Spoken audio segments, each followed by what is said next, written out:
Okay, here we are on the site of the Chicago and West Michigan Pere Marquette main line of the old fruit from Fruitport, Michigan to Muskegon, and it served the blast furnace on the other side going toward my back away from here. This is the roadbed.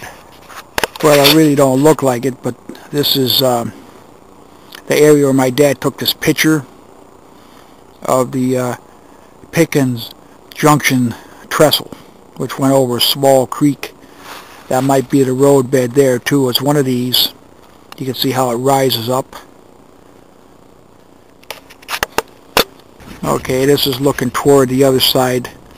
Apparently the roadbed went right through there.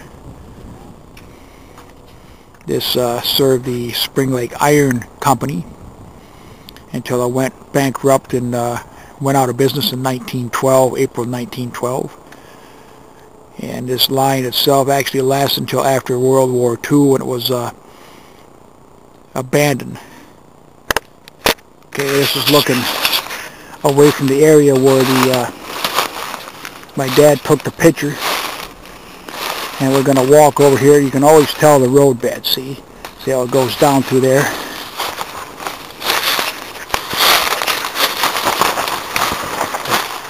Photograph anybody's house, but I think this is the vantage point where my dad took the picture. Okay, now this is where the bridge was joining the embankment here, and I will take you down there. It's very overgrown with weeds and stuff, and you really got to be careful when you're walking around here. You could hurt yourself. Okay, there's the embankment. What I'm trying to do is make my way straight ahead where you can see where the pilings were, but unfortunately it's kind of swampy area, and you don't want to get into super mud because it could turn into something else, and I don't want to die that way, so I'm just going to be very, very careful when you're out here in the swamp. You got to be very, very careful where you step. There's a lot of springs around here. There's a lot of streams coming around here, but I've been over here before, and I know what I'm looking for is over here. I'm just having a hard time figuring out how to get there. So we'll see what happens.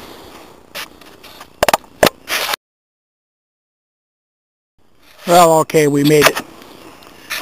I don't have a zoom here, but if you look straight ahead, I would get over there quicker, but the super mud, I'm afraid it's going to fix it, so I'm here till who knows when. But you can just make out, hopefully, the pilings over here where this went across. Right next to them clumps of grass up there. If the water's a little lower, I might have some dry ground and be able to get out here better. But you can see the pilings. Little round thing way off in the corner there. My zoom don't work, but you can see it. And I wouldn't recommend this to anybody but an idiot like me. So I'm going to get out of here before I start to sink. Last time it was something like this, it was in the tundra. So anyway, this is the area going right straight through here, and it ended up on top of that way.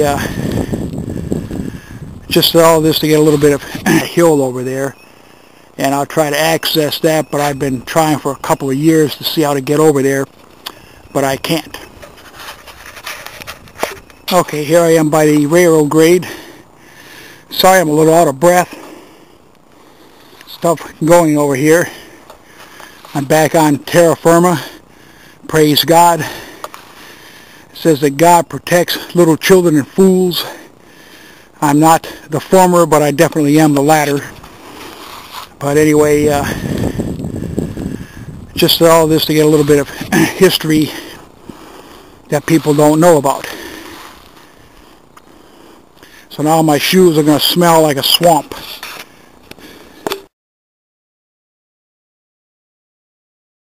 Okay, the old freight main connected up with this track here. This is the Pere Marquette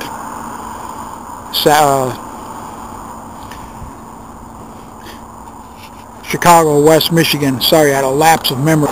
Tracks down at a place a little further down here called Kirks Junction. And it originally followed right along this path over here. And the road bed you can still make out down through here, which connected with that trestle that we all saw. Okay. This is where the old freight main joins in with the Pere Marquette, Chicago, West Michigan. My dad, who worked on the Pere Marquette, told me that Kirks Junction is up there a little bit further. It's about a mile north of Ferrysburg, and that's where we are right now. So I just turn over here. This is going back toward Muskegon. Okay. This is the old freight main as far as I know, and up ahead you can see a small telegraph pole. That's a pretty good indication. If you look straight you can see where this would intersect up further. So we'll go up there.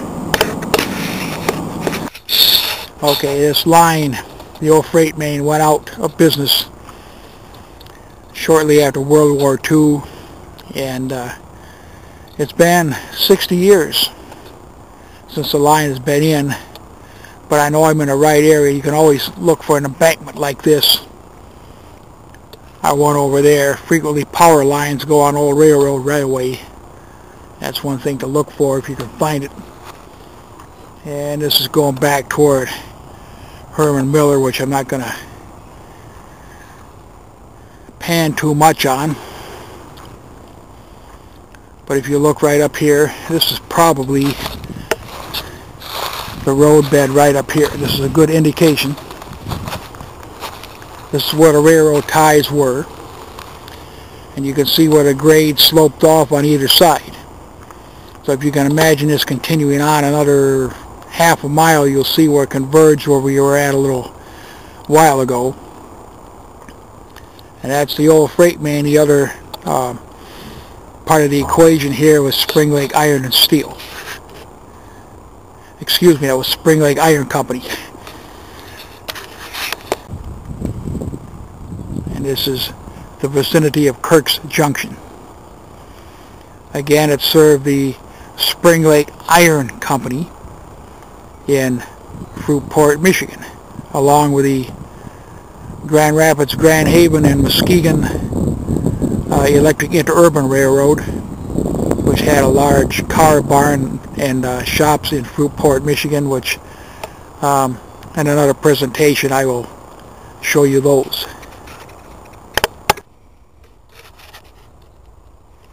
Okay, another good indication, as you can see, ballast.